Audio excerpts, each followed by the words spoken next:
I am excited regarding the work that I'm doing. This past year, I was able to work with many districts all over the world, and we are going to the next level. Certain districts have been able to increase the report card grade from an F to a B, from a D to an A, and also we have gotten a couple of schools off the CSI list.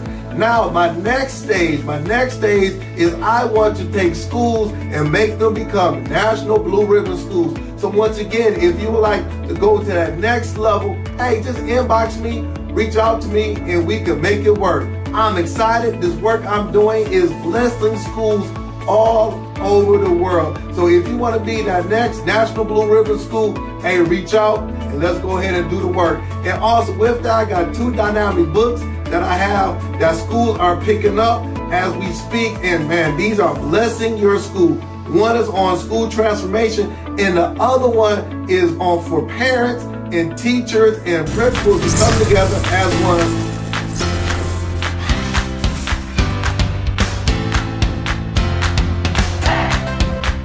If you can really take the map and drive the instructor inside the classroom and link it to the M step, then everything will move.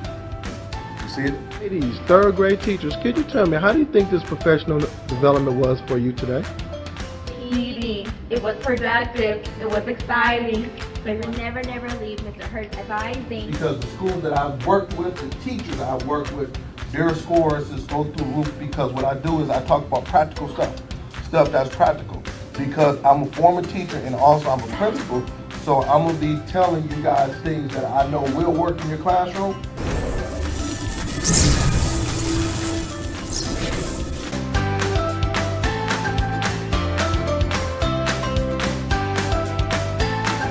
For booking. So I believe that, if everybody say it can't get done, I'm like, yes it can, why not?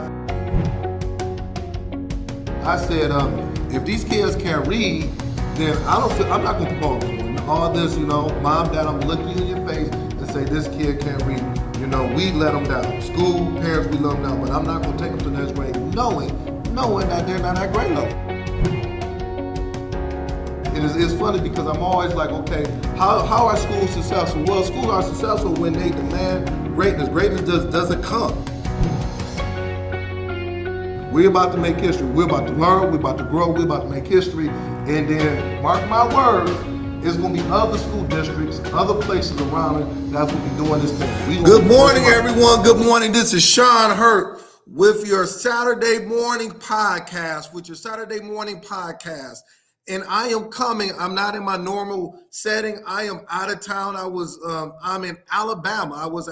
I did a professional development yesterday. So currently I am in a conference room in my hotel. So I can't get as loud as I want. You say, Hurt, that's not your normal setting. Yes, I'm in a conference room. So come on in and hit that share button. Let me know where you're coming from. This is going to be excellent. We are talking about 10 things that leaders do over the summer. So this is part 2. Last week you said, Hurt, the feedback was excellent. And I said, I'm gonna do part 2 because we didn't go over the 10 things. I think we stopped at number 4 or 5 or something like that, but the feedback was good. So just give me about 2 minutes. And also I wanna make sure that my sound is good. So could you put in the chat if my sound is good and if you can see me good? Once you put in the chat, please put in the chat to make sure my sound is good and if you can see me good. When you're at a hotel, internet might be a little different and things of that nature. So just put it in the chat for me if the sound is good and if you can see me good. And just give me 1 minute as I get on my LinkedIn and Facebook folks in. I want to make sure everybody is comfortable and we're going to get started. So once again, thank you very much. I'm in Alabama. This is the second time I've been in Alabama. Now I'm going to brag about the school that I worked with on yesterday. Hopefully they're on, and I'm going to brag about that school. So give me a few seconds. Yes.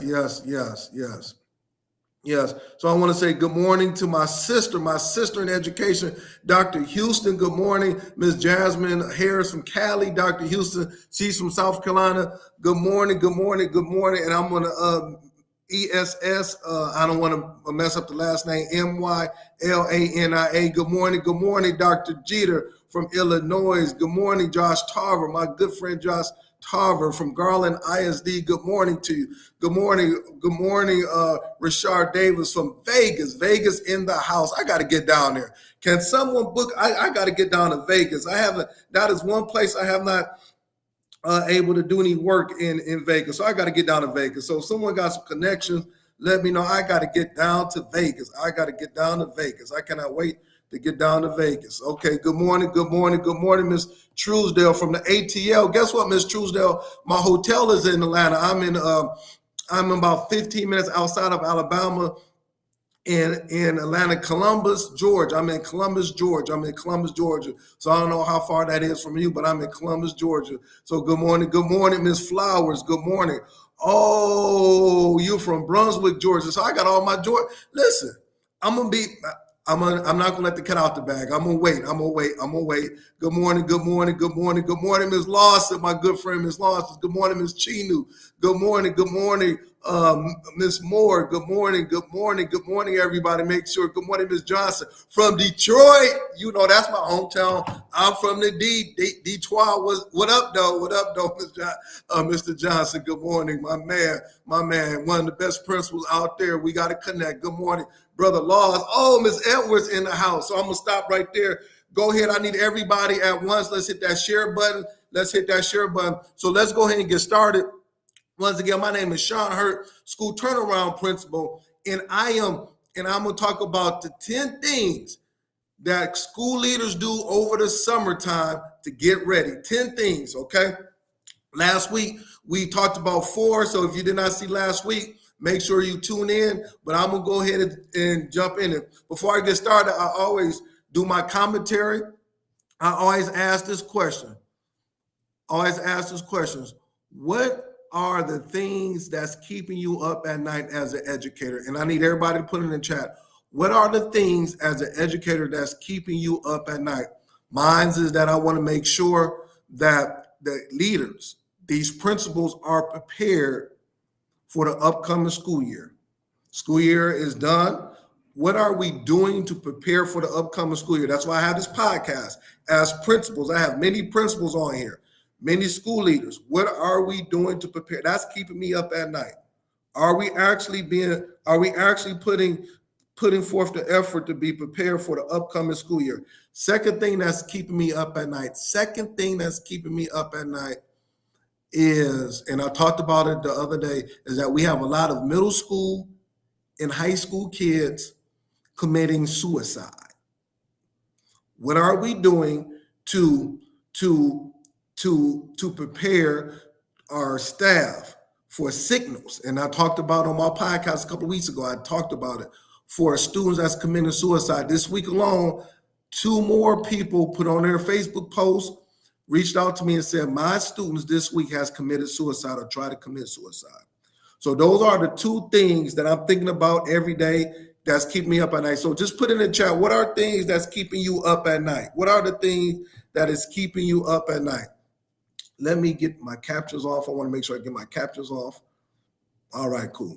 So just go and put it in the chat. Go put it in the chat. All right. Good morning, Principal Kafele. Good morning to you, Principal Kafele. The next thing is that I just gotta brag. I gotta brag. So yesterday I was with Mrs. Nancy Edwards, Principal Nancy Edwards at Oliver Elementary School in Sealy, Alabama, and I spent the whole day with them, and it was excellent. I am telling you this, Principal Nancy Edwards, and I put it on my Facebook post, she is about to take the world by storm. She is ready. Her thing, what she told me, she said, I want to be the best elementary school in Alabama within a year. She didn't say 3 or 4 years. She said, I want to be the best. What does the best look like? She said, my academic achievement, I want to have the highest academic achievement in Alabama. And yesterday I was with her staff, her and her leadership team, and we, for about 4 or 5 hours, and we got to work. Now, imagine this. Her school is already, and I'm going to say this again, her school is already a high-performing school. They are already a high-performing school. They are a B school. She said, Hurt, I'm bringing you in. We're going to go ahead and set goals for the next year. We're going to put systems in place. We're going to look at our iReady data, our state data. We're going to look at what quality classrooms look like, and we're going to get prepared for August, and we're going to do it on May the 31st. So she's already ready to go on May the 31st for August. So she's 2.5 months in advance ready to go. And this is a high-performing school. Nancy Edwards is a high-performing principal, and she's ready to go. I was outdone. And not only her, yes, I'm talking about you, Nancy Edwards. I told you I was going to brag about you. But not only her, but she had her leadership team with her. I'm going to say this again. It wasn't just her. She had her leadership team with her. So listen, Nancy Edwards, hats off. I enjoy myself. I am going to be with her school for the whole year. I'm going to walk her through, and mark my words. For all of my friends, mark my words. And Nancy Edwards, put it in the chat. I saw that you here. Mark my words. She will have the highest performing elementary school in Alabama come next year.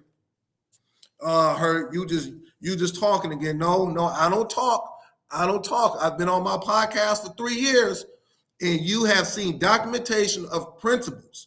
Principal Oglesby, Dr. Kuhn, Principal Howard. The list goes on, and I'm giving you testimonies. They've been in the newspaper. News came to their school about them being the highest performing school in their state. So Alabama, look out. You better step up. Principal Edwards is she on fire. She on fire. She on fire. She on fire. Yes, she's right here. We enjoyed you. Your support is a game changer. Listen, let's go to the next level. That's why we're doing the work. So hats off to you, Principal Edwards, and our team. And then on June the 13th and the 14th, I'm going to be in Atlanta, Georgia. I'm going to be in Atlanta, Georgia, and I'm going to be working with a school, and I cannot wait. So I'll be bringing that fire too. So, hey, I'm excited. All right, so let's go ahead and kind of jump in, and I don't want to waste time. I need all of my time. Hit that share button. Give me some emojis. Let me know what you're thinking.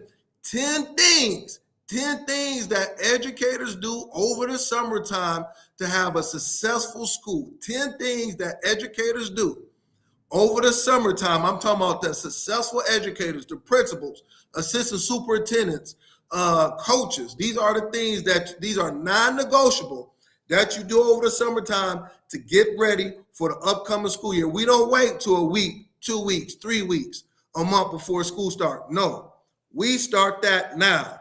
If you have not started it, I advise you to let's go ahead, take these notes, let's get started, and let's start on Monday. All right. So last week, we did the first 4. I'm not going to go back to that. Look at the podcast, but we're going to jump on number 5. These are the things. All right. Next thing, what do we do? Because you say, Hurt, I want to be a high-performing school. If you are a principal administrator, you seek out coaching for yourself. Write it down. You seek out coaching for yourself. Having a growth mindset and critic is very important for you to grow. Yeah, I know you've been a principal for 8 or 9 years. I know, but seek out coaching. Well, how do I seek out coaching?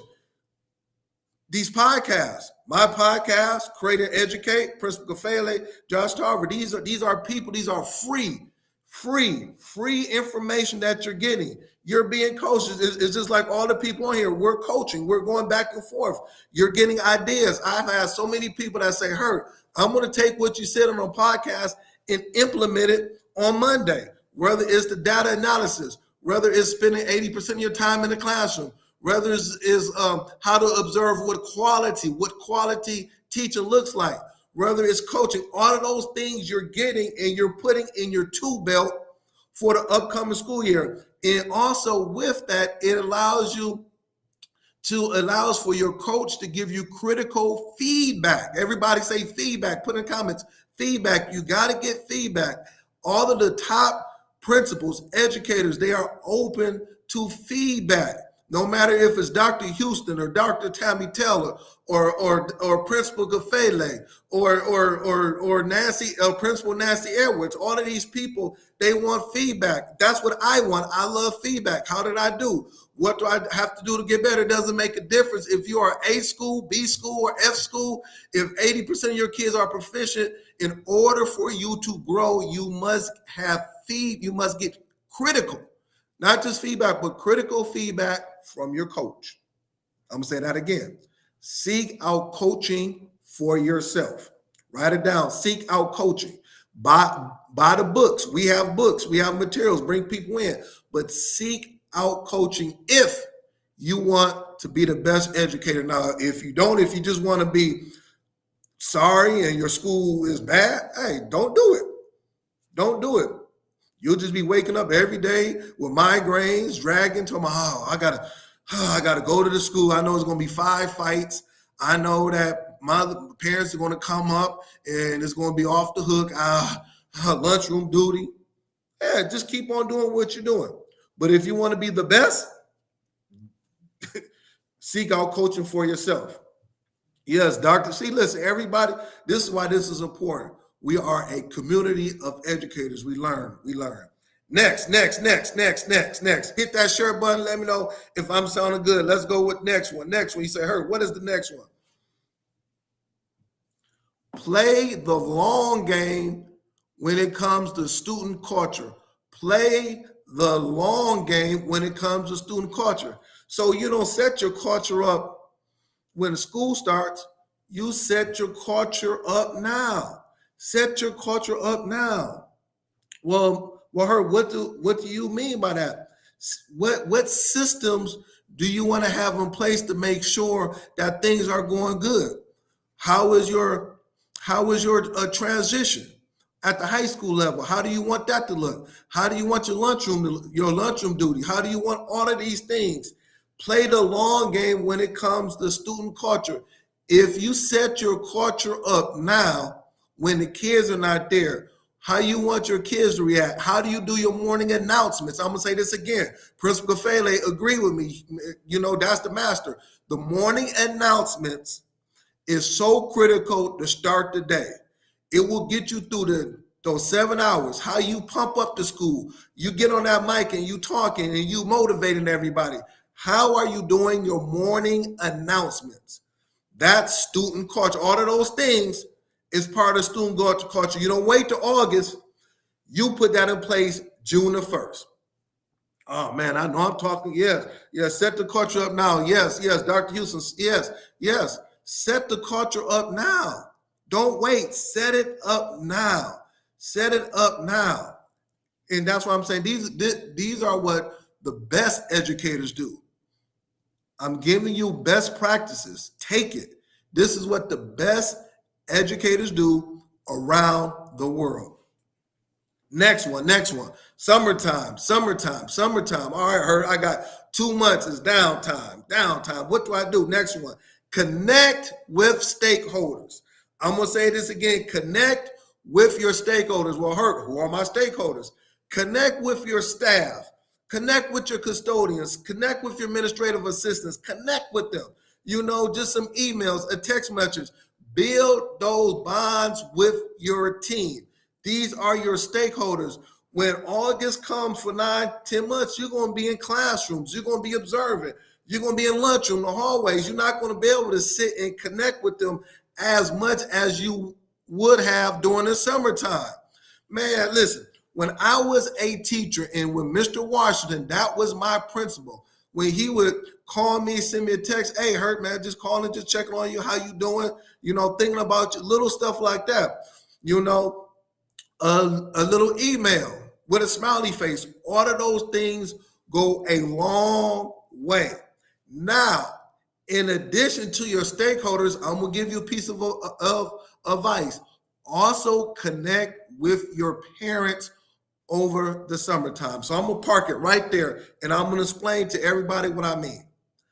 A lot of times during the school year, we will connect with parents or call parents when things might not be good. Little Johnny, he got in trouble. I'm just calling you, Mom, let you know about what took place, blah, blah, blah. Okay.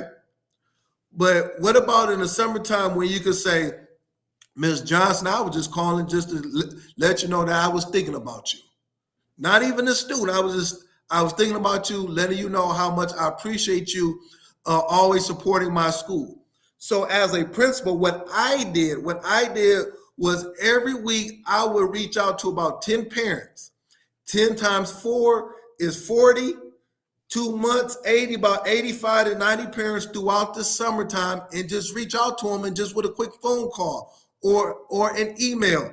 I connected with my stakeholders, but also I planted seeds with my parents. And then also I was very strategic. So I knew the parents whose voices was very active in the community, whose kids tend to get in trouble all of the time. Those was my best people. So I would connect with them, check on the kids and things of that nature, because I wanted them to know how much I cared about them, but I wanted to plant the seed over the summertime when nothing happened. So if something happened in October with Raheem, Raheem's mama would be like, listen, I know Mr. Hurt like you. I know the teacher care about you because they called me over the summertime. Raheem, I need you to get your stuff together. Does that make sense? And then also, I'm going to give you another piece of information, what I did. Since we're on here, for some of my parents, I knew when their birthdays was, and I had a stack of cards, birthday cards in my office. So whenever it was their birthdays, for some of my parents, please do this. Go to the dollar store, buy you 25, 30 birthday cards, okay? And then when it was my parents' birthdays, I would just wish them a happy birthday, give them the card or send it in the mail or whatever it may be, give it to the kid and say, hey, give this to your mom. This is a birthday card for your mom. I did that. Listen, that set me up for life. I could do no wrong in those parents' eyes. And then every time I needed support, I would call those parents and they had my back. Birthday cards. Tell me, does that sound good? Connecting with stakeholders. Do that over the summertime because you won't have time during the school year because I'm going to say this again, you will be in the classroom 80% of the time. You're going to be in the hallway. You're going to be observing teachers, giving feedback, POCs and data meetings. Do that. Oh, yes. Jasmine Harris, you say you love the birthday cards. Ms. Jasmine Harris, if I can get all of the principals in the world, if I had all of the principals, access to all the principals, I would say take $10, go to the dollar store and buy birthday cards for the parents. And now the parents will love you for life. Imagine you as a parent and a principal sends home a birthday card for you. Yeah, birthday, yeah. Listen, that's why we're doing what we're doing. What are the 10 things that educators, principals do over the summertime to become great? Hit that share button. Let me know if I'm sounding good. People put in chats. Y'all, listen, y'all show me so much love. Y'all show me so much love. I'm just loving this. Y'all just show me all of this love. Yeah, that is so real. That is so real. Number 4. Yeah, Jasmine Harris, I'm going to the dollar store today. Listen, it should be about 25, 35, 60 people going to the dollar store today. Go to the dollar store. Go to the dollar store. Get those birthday cards. Get those birthday cards. Next one, and this is what I did. Best practices. Get out of the school, and I want you to select a restaurant or someplace in the community, and I want you to go there once a week. I want you to be strategic. The reason why is that people in the community, because your parents will be there, the students going to be there, whatever it may be, going to a restaurant. I used to, when I had hair at one time, I would go to the barbershop in the community and get my hair cut on Saturday morning. When I had hair, now I just cut my hair at home. When I had hair, or I would go to a restaurant. That was big because I wanted the community, I wanted the parents to see that I was part of the community. I was part of them. I understood where they ate at. I understood where they got their hair done at. I understood where their kids played sports at. I was part of the community. Even though I did not live in the community, I was part of the community. I couldn't do that during the school year because I'm coming to work at 7:30. I'm not leaving at 6:30 at night. But now I got downtime. So now I can go to that local restaurant and give me something to eat on a Thursday at about 4 o'clock or 3:30 and just kick it and just laugh and have a good time and relax because I'm not thinking about what's happening after school. I got 600 kids after school. I can't do that. I can go to breakfast on a Thursday, on a Friday morning, and take my, administrative assistant or take my leadership team. I could do those things, and it was good because I would see parents in there get out of the school during the summertime once or twice a week and just eat, go shopping, get your hair done. Those things go a long, long way. Those things go a long way. All right. Ooh, my time is running. I got 4 more minutes. Stay with me. Let me know if this is sounding good. Hit that share button. Hit that share button. Give me some love. Give me some emojis. Let me know if this is sounding good. I need to know if this is sounding good. Yes, feedback. I said, I need feedback. I need feedback. I need feedback. I need feedback. Next. I want you to, number 5, I want you to collaborate with your staff for your fall kickoff. Collaborate. Don't do it by yourself. I want you to collaborate. What does the fall kickoff before the students come back? You should have one day where all of the students and parents come, whether you're a high school principal, elementary. It's called a kickoff. A kickoff. What does that look like? How and collaborate with the staff. You want that to be so powerful. You want that to be the beginning of a successful 10 months of school. What does that kickoff look like? But I want you to collaborate. The reason why is because, especially with your leadership team, I want you to develop your leadership team and have skin in the game with your leadership team. You cannot do it by yourself. You need your leadership team. And that's what yesterday I spoke with when I was with Principal Edwards. She had her leadership team with her, and we collaborated together on setting goals, academic goals for the next school year. We collaborated together on the systems that we're going to have, that she's going to put in place to address some of the needs. We collaborated in place. Why is that collaboration important? Is because you want your leadership team to be the mouthpiece for you for the other people. It just can't be you, but if it's me and 6 or 7 other people saying the same thing, that means the other 25 or 30 staff members will get in line. It is not you, but it's the team. It's the team. A lot of times we are not developing and collaborating with our leadership team, and then consequently we want them to do stuff in September, in October, November, but we never planted seeds in the summertime so they could be part of what's taking place. A lot of times people say, know what? Principal's gonna make the decision, so we'll just go with it. We'll just ride with it. You don't want that. You want to be like, hey, when I say something, hey, that goes a long way with the principal. Oh, when I put that idea out on the table, 2 weeks, 3 weeks after that, we put it in place. So now the leadership team believes that they have skin in the game. Oh man, it's 10:29. I'm okay. The last one is I need you to build a strategic summer calendar. Build it now. Don't wait. A strategic summer calendar regarding the things that we talked about. What is your PD going to look like? What are you going to be doing to get better? When your vacation time. These are the 10 documents that I'm going to send out every once a week to my staff. You know, I got to make sure I do my interviewing process. I got to have my schedules together. Make sure you do a strategic summer calendar. The word is strategic, okay? So I'm going to stop right there. It is 10:30. This is what I would like. Please make sure that you, share this with somebody. Make sure that you give me feedback. If you have not subscribed to my YouTube page, please subscribe to my YouTube page ASAP. I have hundreds of hours of videos on there, content that will blow your mind. And the last thing is that I have a new book. I don't have it with me, but I have a new parent book. Thank you very much for everybody supporting me. I sent those out. I sent copies out last week. If you have not picked up my parent book, go on my website and pick up my parent book. It will bless you and your parents. So thank you very much. May God bless you. Have a blessed week. Everybody tuned to Create and Educate for me. And I will see you next week, same time, same place. And Principal Edwards, you will have the highest performing school in Alabama. And keep up the good work, you and your leadership team. Thank you.